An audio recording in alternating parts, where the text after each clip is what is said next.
Hi everybody, Kristen Hislop here, race director for the Freihofer's Run for Women. Welcome to the training challenge. We are going to be talking about run form as we go through the training challenge. And a lot of times when we're all together, we get off on a lot of different tangents, and so we don't talk about this kind of stuff early enough on. So I'm going to do this quick video. We're going to start these videos and provide you with some interactive ones as we go forward. But we're going to talk about run form. And when we talk about run form, and when you hear your mentors using these words, you'll have a little bit better idea what we're talking about. So one of the things we're going to talk about is cadence. And cadence is how fast are your feet moving? And what people think is, oh my gosh, if my feet go really fast, that means I'm going to go really fast, and I can't do that yet. Uh-oh, we just said can't. We're not using that word. So what I want you to think about is you can make your feet go very, very fast, like I'm making my hands go very, very fast, and I'm not going anywhere, right? So if you're marching in place, then you can do it with your feet moving quickly without your body going over a distance very quickly. So what we want to do is a quicker cadence. A couple reasons we do a quicker cadence, I can't speak, is that it's going to allow our foot to fall in the right place, which I'm going to talk about in a second. And you're going to be in the air more, and so you're landing and putting less impact on the ground more. So it is more efficient. So we're going to work on that. And as we get older, we tend to fall into the earth, which we really don't want to do. When we're running, we want to be in the air more. There's less resistance in the air than there is on the ground. So that's the other thing we're going to talk about, is kind of that air time concept, right? So I will probably share pictures with some people with some runners that you can see.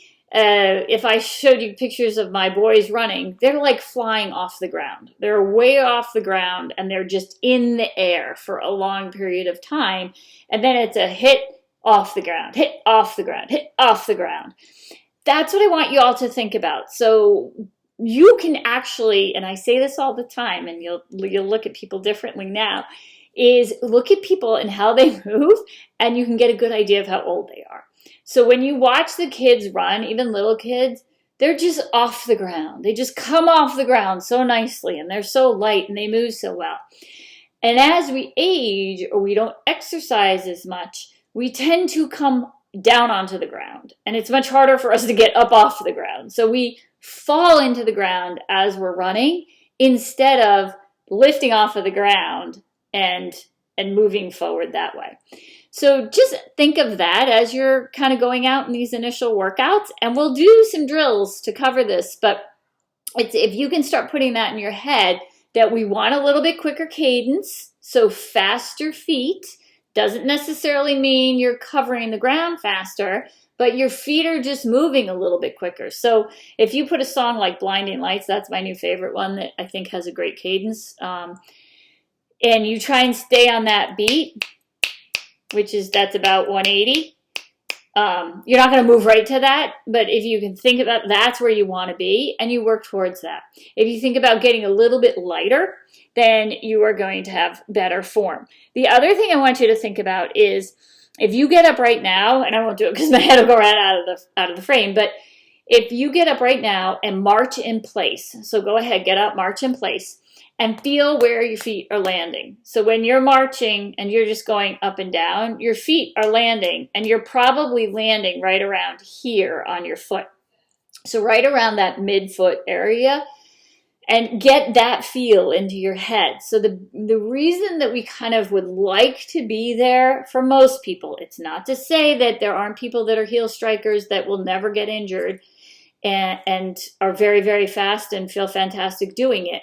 But the majority of people will probably be better off with their foot coming down underneath their body weight. And so when you're marching in place, your foot's underneath your body weight. That's what's supporting you from standing up.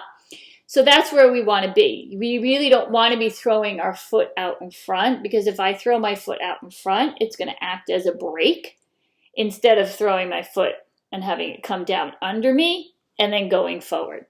So think about, it's great to start by marching and you can work on cadence that way. And you can work on like, okay, I'm going to march, but I'm lifting instead of falling, right? Just different ways to think about it. So that, and the other thing that we will think about, talk about, is our posture. So we want shoulders down and back, relaxed. If anybody's ever watched marathoners, or you've cheered anybody on, and when they do long races, people will start to do this and they get very, very tight. So there's always shirts that say, drop your shoulders, relax. So we're going to want that nice, good posture. But also what we're doing, and you'll see it now, and I'll encourage you as you're driving around town, you see runners out, critique their form. But a lot of people, as they run, they break at the waist. So maybe I will stand up and show you this one if I can. So they'll be running and they break here at the waist. So they're leaning forward here. We don't want to do that. You want to lean forward from your ankles. So I don't want to be running like this, right? And this is my front side, running along like this. I want to be running like this. If I stand, and if you just do this, it's called the drill, run, fall, lean. And you lean forward until you start to fall. What did I say? Run, fall, lean? No, lean, fall, run. So just lean from your ankles, and you are going to have to start running, because otherwise you're just going to fall down, right? Gravity's going to pull you. So that's what we want. Let's utilize gravity, right? You lean from the ankle, now gravity is pulling you. Now it's just that much easier to go that direction. So those are some run form tips that we are going to expand on as we go. When you have in-person workouts, we'll go through those, and then we'll send out videos as well, so that it'll give you some things to practice. So that's a little overview. More to follow. Have a great day.